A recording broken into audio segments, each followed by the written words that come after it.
Hello, this is Chef John from foodwishes.com with Bananas Foster.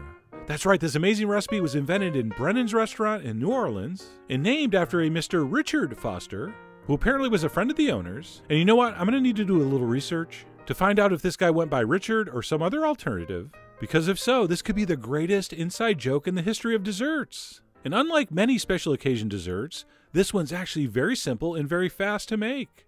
So let's go ahead and get started. And this is one of those recipes where you want to get everything ready ahead of time, because it really does come together quick. So for this, we're going to need some butter and some brown sugar, and then of course something to measure liquor with. Since this is a dessert that was invented in New Orleans, you know there's going to be booze in it. And we're going to use two kinds, some banana liqueur and some rum. And you can use dark rum or white rum. As you can see, I prefer the white. And that's pretty much it, except for, of course, the bananas. And for this, you're going to want to give one banana per person. And this is going to be very simple to prep. We're just going to cut off both ends. Of course, we're going to take the peel off. And then all you need to do is cut it in half. And then cut each half lengthwise. And that's pretty much it. And by the way, these bananas were a little small. We don't want these cooking too fast and falling apart in the pan. So I do generally prefer something with a little more girth. But anyway, we're going to cut up those bananas. And at that point, we can head over to the stove and start the fun. So we'll go ahead and we'll toss our butter into a heavy bottom skillet, along with our brown sugar. And we'll set that over medium-high heat, and we'll wait for that butter to melt and for that mixture to start bubbling. So give it a couple minutes, give it a little stir every so often, or of course the old shake-a-shake-a. And in just a little while, it should get kind of bubbly and basically look like that. And when it gets to that point, we're going to go ahead and place in our bananas flat side down. And of course, do that carefully. This is not a mixture you want to be splashing on your fingers.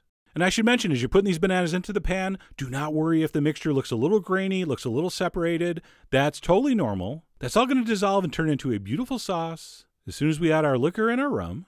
And once we've transferred our bananas into that brown sugar butter mixture, we're going to cook that side, but not very long, only about 30 seconds. One of the biggest mistakes people make with Bananas Foster is cooking the bananas too long. Okay, we want them very soft and tender, but we want them to keep their shape. So we're only giving this side about 30 seconds. That's all it's going to take to give it a little bit of color, at which point we'll flip them over. And for this, I like to use a spoon and a fork, just flip them over like that. And then once those are all flipped over, we'll give that side another 30 seconds to a minute, at which point we're going to add the booze. But before you do that, one big tip, turn the flame off. Unless you're not big on keeping your eyebrows, you definitely want to turn down or off the flame here. So we'll turn that off and we will dump in our banana liqueur and our white rum. And then what's going to happen here, we're going to put our heat back on medium-high. You could probably even go high heat at this point. And as soon as that alcohol warms up a little bit, it will ignite and you will have what's called a flambé. And if you're on a gas stove, all you need to do is kind of move the pan over a little bit, just tip it ever so slightly, and voila, you should have flames. And then once our pan has been successfully set on fire, it's time for what I think is the most exciting part, the throwing in of the cinnamon. And as you'll see here, when it hits the flames, it kind of sparkles. Check it out.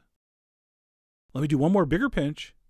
Oh yeah, that's some serious Harry Potter stuff right there. Okay, so definitely do that if people are watching. If no one's watching, it doesn't matter. You can just sprinkle the cinnamon in at any point. But it is kind of a cool effect. And as soon as those flames die out, meaning the alcohol has burned off, you're ready to serve. So let's remove that from the heat and quickly and carefully serve that over some vanilla ice cream, which as you can see is already melting in my warm kitchen, but that's okay. And we'll place one banana's worth around the ice cream.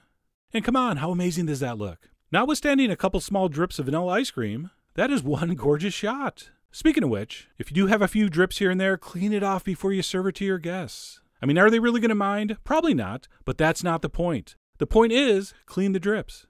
And then last but not least, I'm going to garnish with a little sprig of mint, chocolate mint to be exact. Oh yeah, there's such a thing.